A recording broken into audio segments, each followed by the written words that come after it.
I think me and Miles are constantly writing. So as soon as I was done with my last solo album, I started writing this album. And I think once we got a deadline for when we went to the studio, about 9 months before we hit the studio, we got the call that we have to start on this date. And that set me and Miles running, so we just rode around the clock until we were done. And yeah, so whenever the last record stops, the new record process begins.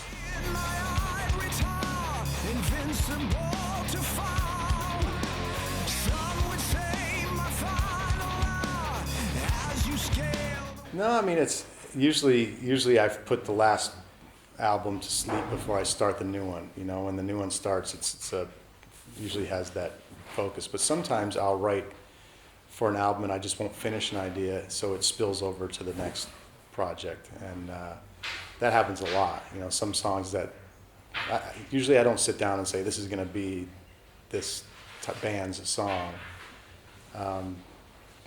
So I just sit down to write the best song I can, and whatever project I'm working on next, it usually goes to that. But if it's the only time that doesn't happen is if it's a speed metal, a super fast metal song that usually goes to the solo project.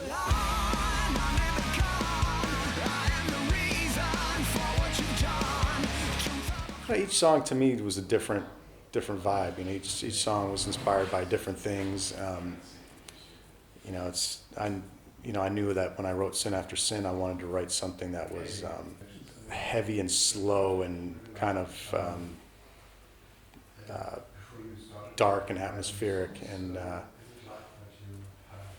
that was my goal with that song, and move on to the next song and uplifting, and I want to make the moods very different. I don't want to just keep doing the same thing.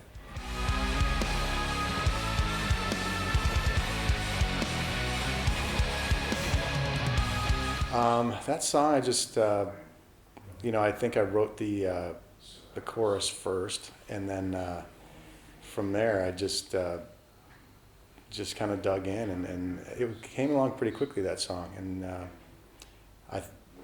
I think so I had written the verse and the chorus of that song and the lyrics and everything, and then when we got into pre-production, Miles wrote the bridge. So it's good. I would like to have songs where we both contribute to them. And I remember as we were putting the songs together, that's when Miles and Elvis were like, "Why don't you sing this song?" And I never say no. I love to sing, so yeah.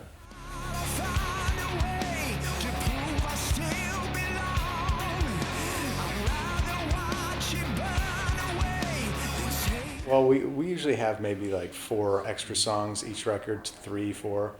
That was the case on this record, where we had, I think, 14 songs that we came in with, and then we cut 2 of them immediately, and then we recorded 12, and then we had to cut 2 more so we could have, this day and age, you have to have a B-side for this release and an extra song waiting for, so we did a 10-song record, and I remember talking with my brother. He's like, "Don't do 10 songs, it's not enough, people have to wait so long in between records, you should give every song you've recorded." But then when he heard the record, he was like, "All right, you don't need any more than 10 songs, because the songs are long, a lot of the songs." So, that's one of the hardest parts, is when you record and then you go through all the effort of writing a song, and then you have to keep one off the record or 2 off the record.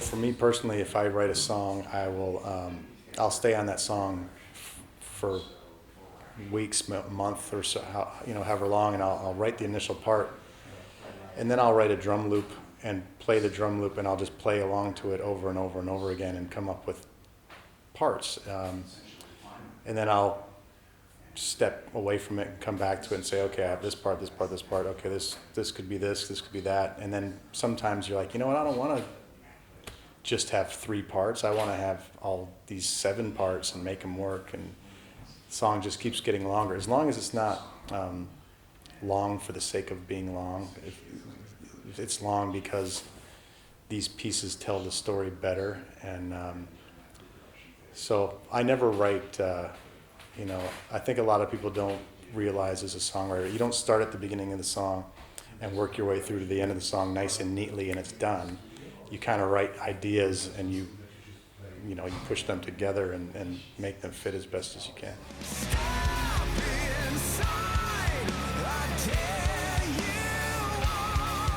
Sometimes I'll just get on, I have a little guitar machine. It's a Korg, little thing that you plug your headphones and play guitar to that has a drum loop on there. So I can just set the simple drum beat and tune it to however fast I want to go. Or you can just, anybody can just get on YouTube and type in 120 beats per minute drum loop and have just a drum beat go into it.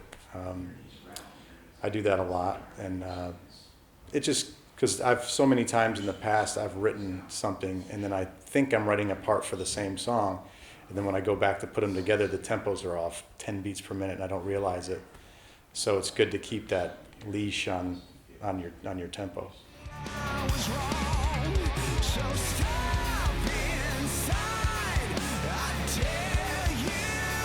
Yeah, I like to come into the studio with the idea mostly done, and then if I improvise and I don't like what I've improvised, I can fall back on what I've planned.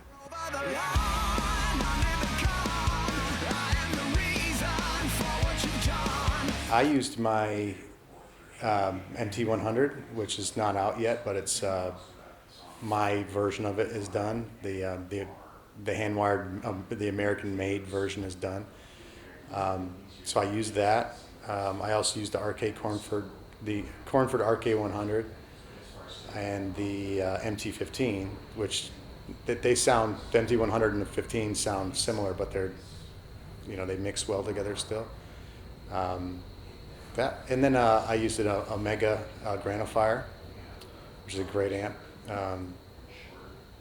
And then I brought in some Dumbles that Miles actually got to use. I didn't use the Dumble on the record, but I think that was it for my tones.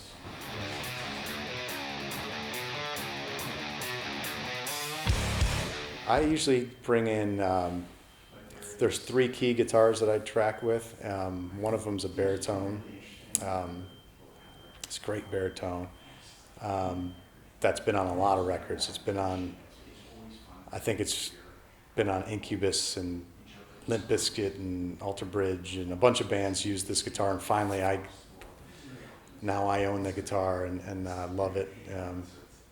Tour with it sometimes, and I also use two of my signature models, which are just, certain guitars just track better than others, and just certain guitars are better live, some are better in the studio, and I just brought a couple of my favorite sounding guitars and ones that will stay in tune really nicely for tracking.